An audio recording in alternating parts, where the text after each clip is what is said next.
শুক্রবার রাত 12টায় শ্রমবাজারের দুয়ার বন্ধ করলেও আজকের মধ্যে যেসব বাংলাদেশি পৌঁছাবেন তাদের গ্রহণ করতে মালয়েশিয়ার প্রতি অনুরোধ জানিয়েছেন দেশটিতে নিযুক্ত বাংলাদেশি হাই কমিশনার শামীম আহসান। রাতে কুয়ালালামপুর বিমানবন্দরে ব্রিফিংয়ে এ আহ্বান জানান তিনি। আজকে 31শে মে হচ্ছে ডেডলাইন এবং আজকের মধ্যে তাদের মালয়েশিয়াতে প্রবেশ করতে হবে।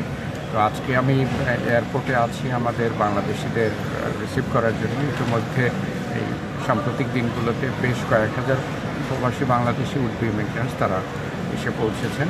এই মালয়েশিয়ান কর্তৃপক্ষের সাথে কূটনৈতিক এবং সব ধরনের যোগাযোগ ছিল, আছে, থাকবে যেন আমাদের কর্মীরা যারা এসেছেন এবং আজকের মধ্যে যারা আসবেন তারা যেন কর্মক্ষেত্রে কাজের নিশ্চয়তা পান।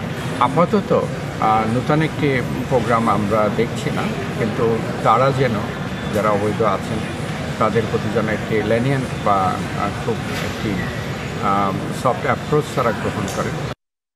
নগদে 500 টাকা বা তার বেশি পেমেন্টে পেতে পারেন ঢাকায় জমিসহ 20 কোটি টাকার পুরস্কার।